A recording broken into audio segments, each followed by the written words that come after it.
Agora, o incenso, do que fala o incenso? Vamos falar um pouquinho do incenso, irmão? Por que o incenso, não é? E nós vimos que diz assim que é a oração dos santos. Mas será que é só a oração dos santos?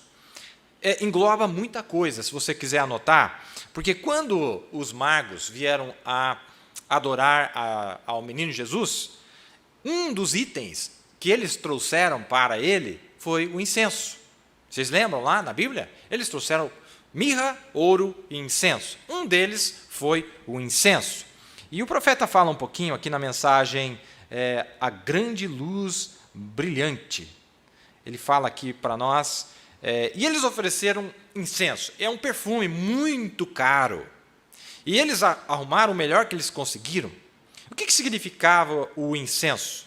Ele era o sabor aromático para Deus, pois ele foi aquele que saiu curando os doentes e fazendo bem, não é? Então, o incenso, porque ele era esta fragrância aromática, a sua vida agradou Deus tanto que Deus assoprou na sua santidade e beleza, pois nele estava a sua própria santidade refletida nele.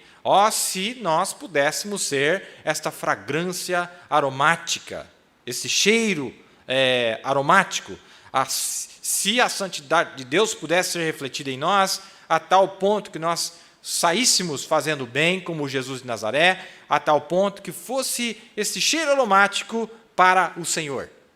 Mas ele vai dar a pista. Mas nós discutimos, nós brigamos, nós criamos confusão, nós duvidamos. Essa é a razão que se torna um fedor nas narinas de Deus. Nossas vidas, que saíam e entravam de lugares onde nós não deveríamos ir, nós falamos coisas que não devemos dizer, nós fazemos coisas que não devemos fazer, nós brigamos e tomamos lado com o mundo e negamos a Cristo em grandes momentos cruciais. Esta é a razão que não podemos ser esta fragrância aromática. Mas ele era. E esses magos lhe deram um incenso. Então é a vida, é a própria vida. Agora, veja, irmãos, a própria vida realmente desses crentes não está escondida da memória de Deus. A vida desses homens, a vida desses crentes que viveram nas 7 eras da igreja. E se tem uma coisa que me anima é ler sobre a vida dos crentes das eras passadas. Se tem uma coisa que me ajuda nessa caminhada é olhar o que eles fizeram lá atrás. Isso te dá uma coragem, você fala, meu Deus, que eu deveria ser muito melhor do que eu sou. Por exemplo, nós vemos o nível que esses homens eram, não é? O nível que esses homens eram. O profeta fala sobre Martim. Se tivermos tempo, nós vamos ler um pouquinho sobre Martim. Mas vamos lá, na nossa pequena lição. Vocês já vão entender por que nós estamos fazendo esses pequenos comentários aqui, até nós entrarmos no nosso assunto. Bom, vocês entenderam a cena ali de Apocalipse 8. Então, foi-lhe dado incenso. Vamos ler de novo aqui.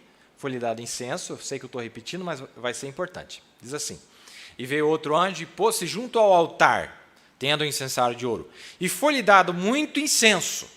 A ele foi dado incenso, para o pôr com as orações de todos os santos sobre o altar de ouro que está diante do trono. Muito bem.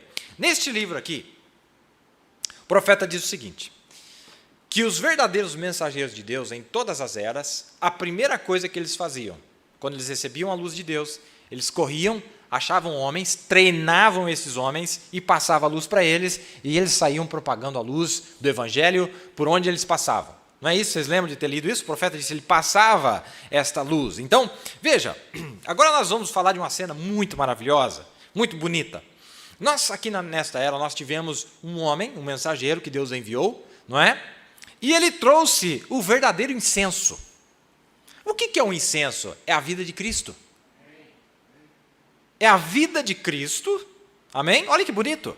O incenso é a vida de Cristo. Não é bonito? E nós vamos ver, irmão, pode falar o que você quiser. Este homem manifestou a vida de Cristo.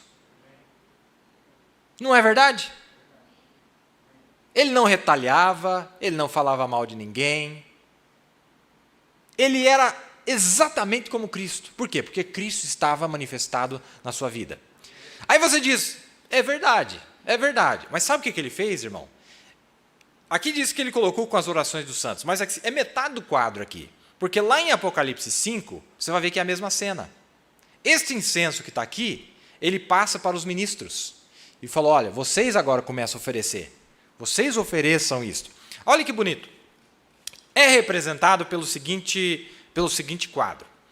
Todos aqueles ministros, que tinham as turmas, eu podia entrar no livro aqui no Velho Testamento, me falha a memória que Levítico, fala das 24 turmas, olha que bonito, 24, te lembra alguma coisa? Tinha 24 turmas de levitas, que ficavam em rotação dentro do ministério, e era a turma, você viu que ali diz que, por sorte, quer dizer, era o dia dele oferecer o incenso. No outro dia era outro sacerdote. No outro dia era outro sacerdote. E no outro dia outro sacerdote. Tinha muitos sacerdotes, os levitas, não é? E no mundo hoje tem muitos sacerdotes. Tem várias turmas de sacerdotes, não é? O mundo é dividido em 4 cantos. Tem o leste, o oeste, o norte e o sul. E tem ministro nos 4 cantos. E esses ministros estão dia e noite oferecendo incenso. Vocês sabiam disso? Tem ministros pregando a palavra nos púlpitos dia e noite. Quando é noite aqui, é dia lá do outro lado. Quando é dia lá, é noite aqui. Então, você vê que a Bíblia diz de manhã e de noite. Era contínuo.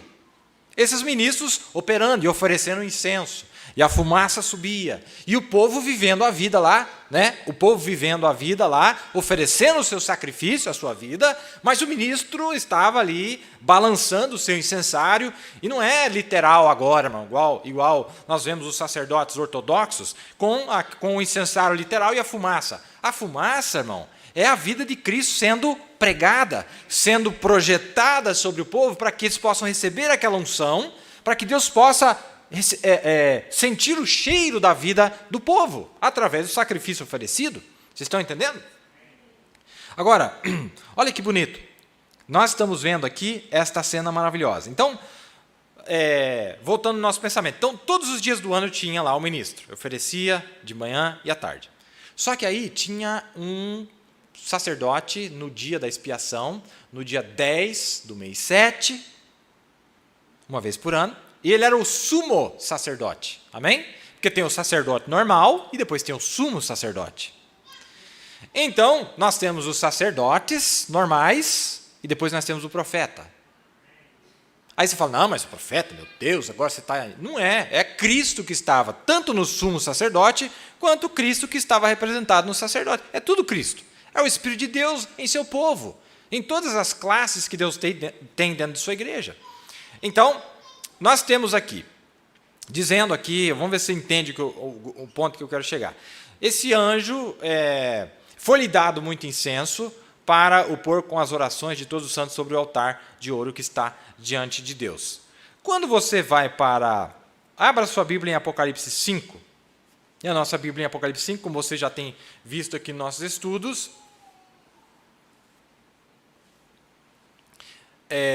está um pouquinho diferente, mas diz assim, ó, lá no verso 7 ou 8, diz assim: E havendo tomado o livro, os 4 animais e os 24 anciãos prostraram-se diante do Cordeiro, tendo todos eles harpas e salvas de ouro cheias de incenso, que são as orações dos santos. Amém?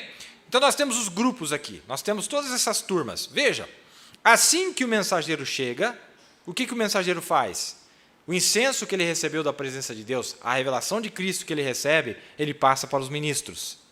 Amém? E os ministros ministrando, faz com que a oração dos santos chegue até a presença de Deus. Veja, tudo se trata da aproximação a Deus. Como se aproximar de Deus? Então, quando nós vemos aqui em Apocalipse 8, fala um pedaço da cena, mas aqui em Apocalipse 5, fala o resto da cena. Nós temos um anjo ministro principal, mas nós temos os outros anjos, os sacerdotes, fazendo a mesma obra. E eles começam a oferecer o incenso. Do que se trata o incenso, então? A vida de Cristo, o ministério, ministrando. O que um pastor verdadeiro faz, irmão? Um ministro verdadeiro faz? Ele ministra a Cristo. Não é só palavras, é vida. E a vida de Cristo, irmão, não é só incenso. Tem mais coisas que acompanham, que nós podemos citar, e tem uma parte ruim, que é a mirra. A mirra representa a morte. A mirra representa perseguição. A mirra representa má compreensão. São 3 coisas que andam juntas ali. Nós estamos pegando o incenso aqui, daí tem a parte melhor, que é o ouro, né? É o ouro, que representa a deidade. Olha, e a parte boa, todo mundo quer. E o ministro verdadeiro ele tem que ter essas 3 partes. Como que o ministério verdadeiro é identificado? Ele tem que ser um ministério perseguido. O verdadeiro ministério, ele é perseguido, ele é mal compreendido, não é? Porque ele está representando a vida de Cristo. Cristo foi mal compreendido, Cristo foi perseguido, amém? Mas tem um incenso também, que olha, irmão, não adianta, o Filho de Deus, o homem de Deus, o servo de Deus, onde ele passa, irmão, ele deixa um cheiro gostoso. As pessoas têm que dar testemunho e falar, olha, esse homem é bom, esse homem sempre fez o bem, pode falar o que quiser, a vida dele dá testemunho dele, de que ele é uma pessoa enviada de Deus, ele é um embaixador de Deus na terra. Intercessor, olha que bonito, irmão. O verdadeiro servo de Deus, ele é um intercessor. Você sabia que ele é? Ele intercede, ele pleiteia por Deus, ele tenta salvar as pessoas, ele tenta trazer Deus, as pessoas ao conhecimento de Deus, não é? É uma classe maravilhosa, não é uma classe bonita? E aí nós vemos aqui, agora, num outro tom, uma outra nota aqui falando desses anciãos, é um pouco irônico que esta classe seja representada pelos anciãos, porque 12 deles foram uma maravilha, né, que são os 12 apóstolos, mas 12 deles, irmão, foram os camaradas que andaram meio que pisando no tomate, não é? Deixa eu usar essa expressão aqui. Os 12 patriarcas, 12 filhos de Jacó, que representam esta classe, e é um pouco irônico, e vai te ajudar. Irmão, um deles era Judá, não é? Judá, lembra o que Judá fez, irmão? O papelão que ele fez lá com Tamar, não é? Mas ele é um dos patriarcas. Lembra o papelão que ele fez lá, a esposa do filho dele lá? Outro deles foi Rúben. Rúben foi aquele que fez outro papelão. Dormiu com a esposa do pai lá, vocês lembram da história? Outro que fez uma bobagem foi Simeão e Levi. O filho do rei de Siquém lá, como que é? Se amigou lá com a filha de Jacó, Diná, e daí eles, não, se você casar está tudo certo, você acertou e tal, só que tem uma condição, vocês têm que circuncidar, para ser do costume nosso e tal.